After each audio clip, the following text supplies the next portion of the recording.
अध्याय 1 श्लोक 2। प्रिय दर्शकों, अभी तक हम उस बिंदु तक थे जहां पर धृतराष्ट्र ने संजय से पूछा था कि दोनों सेनाओं ने युद्ध क्षेत्र में क्या किया। अब हम संजय का उत्तर सुनेंगे। संजय उवाच दृष्टा तु पांडवानीकं वयुडं दुर्योधनस्तदा आचार्यमुपसंगम्य राजा वचनम ब्रवीत।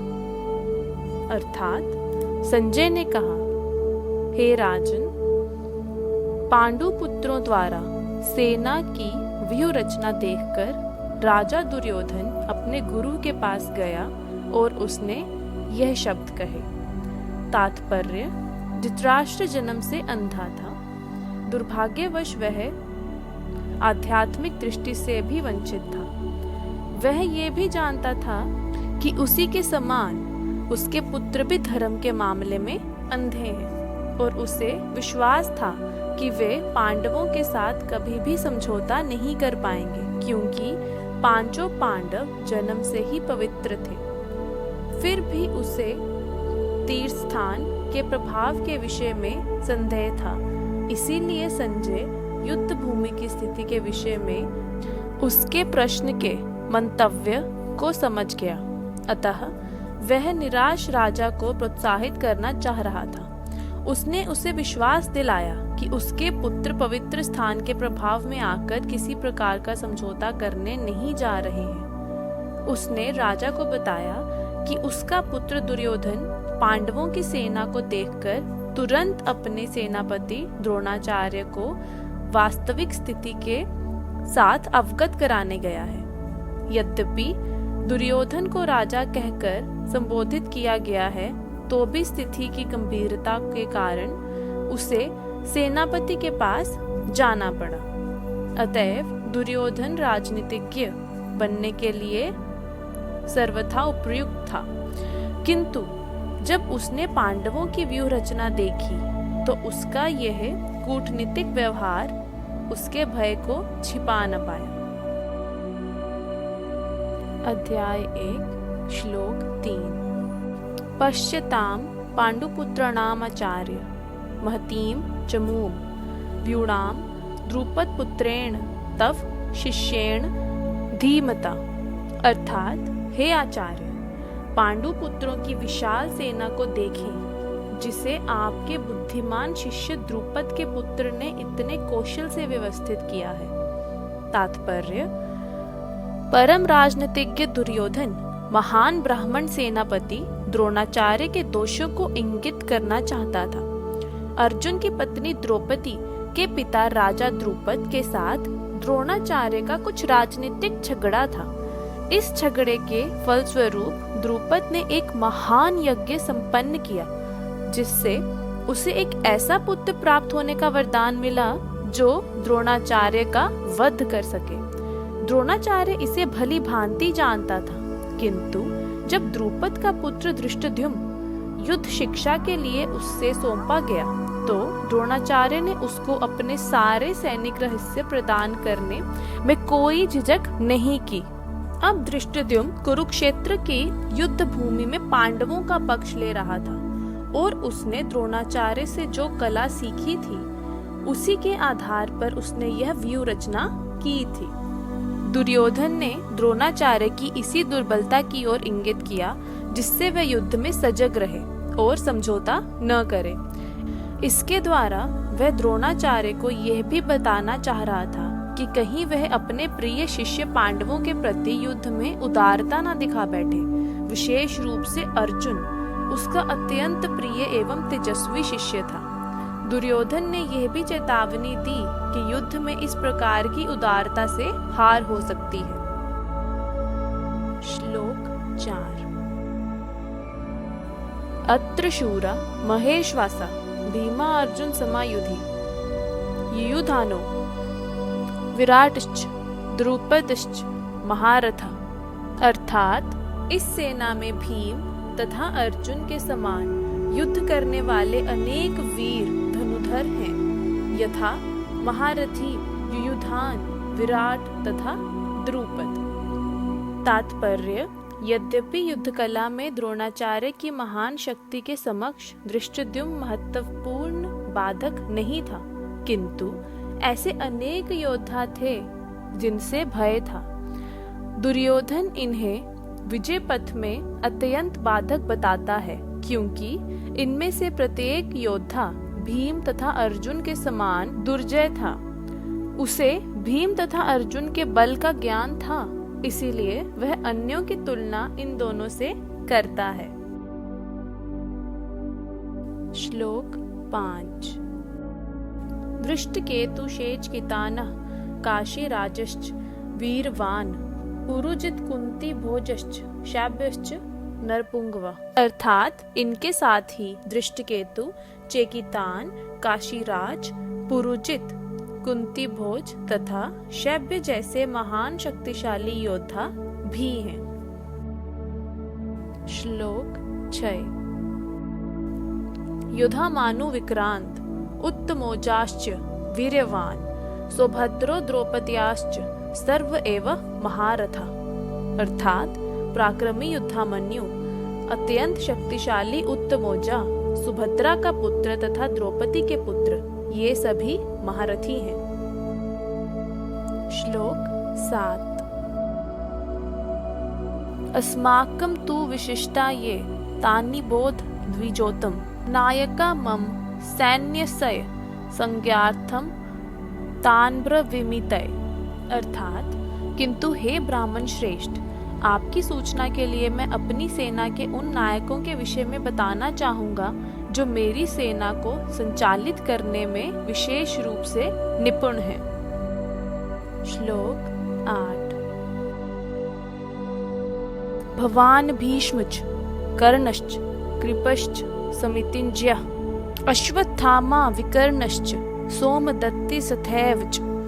अर्थात मेरी सेना में स्वयं आप, भीष्म, कर्ण, कृपाचार्य, अश्वत्थामा, विकर्ण तथा सोमदत्त का पुत्र भूरिश्वाह आदि हैं, जो युद्ध में सदैव विजयी रहे हैं।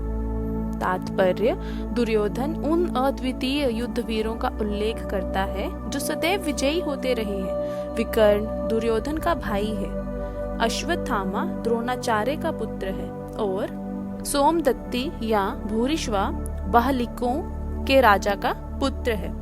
कर्ण अर्जुन का आधा भाई है, क्योंकि वह कुंती के गर्भ से राजा पांडु के साथ विवाहित होने से पूर्व उत्पन्न हुआ था।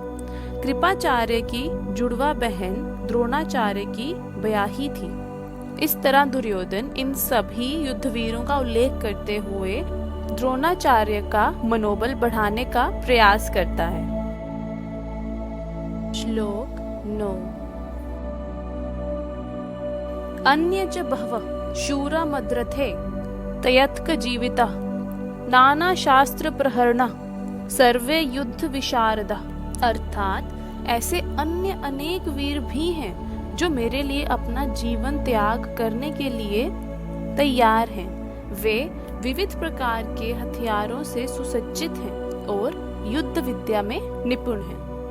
तात्पर्य: जहाँ तक अन्यों का यथा जयद्रथ, कृतवर्मा तथा शल्य का संबंध है, वे सब दुर्योधन के लिए अपने प्राणों की आहुति देने के लिए तैयार रहते थे।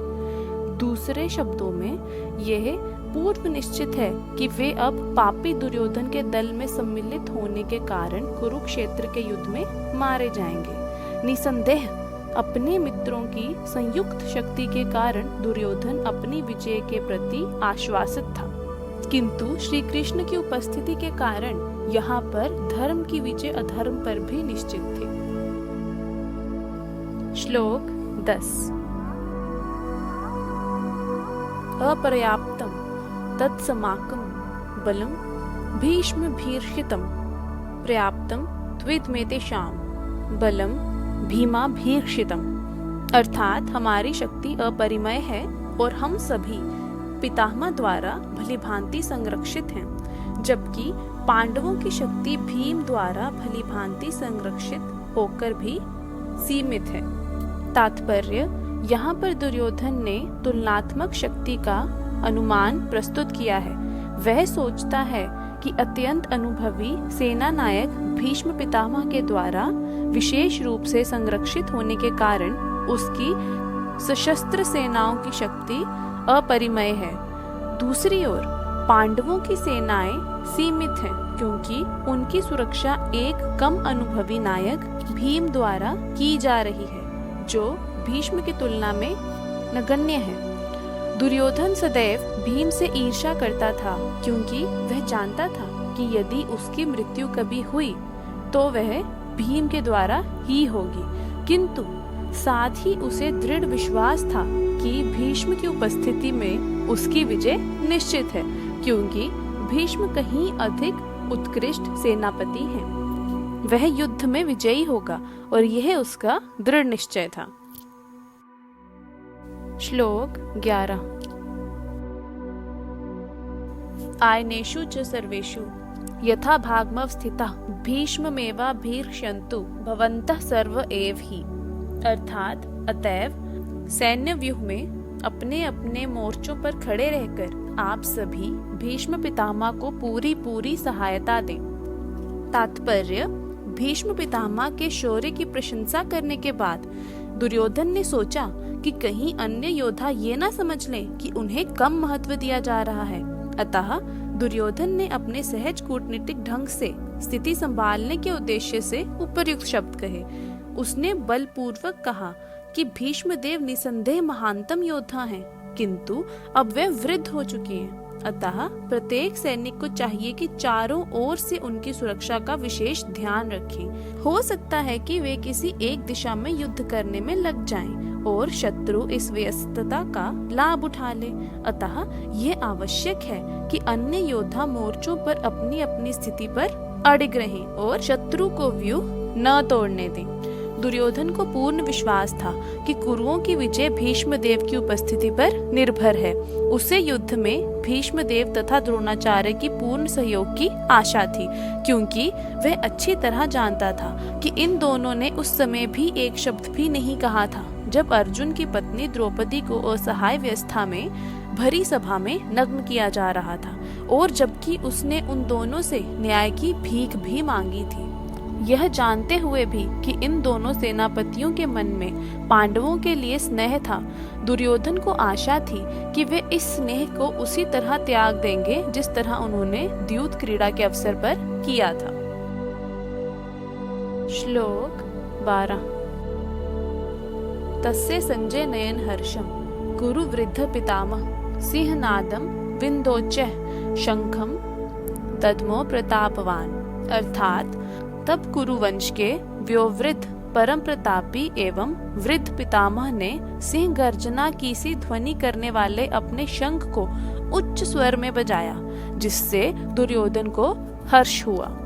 तात्पर्य: कुरुवंश के व्योवृद्ध पितामह अपने पौत्र दुर्योधन का मनोभाव जान गए और उसके प्रति अपनी स्वाभाविक दयावश उन्होंने उसे प्रसन्न करने के लिए अत्यंत उच्च स्वर से अपना शंख बजाया, जो उनकी सिंह के समान स्थिति के अनुरूप था। अप्रत्यक्ष रूप में शंख के द्वारा प्रतीकात्मक ढंग से उन्होंने अपने हताश पौत्र दुर्योधन को बता दिया कि उन्हें युद्ध में विजय की आशा नहीं है, क्योंकि दूसरे पक्ष में साक्षात भगवान श्री कृष्ण है। फिर भी युद्ध का मार्गदर्शन करना उनका कर्तव्य था और इस संबंध में वे कोई भी कसर नहीं रखेंगे।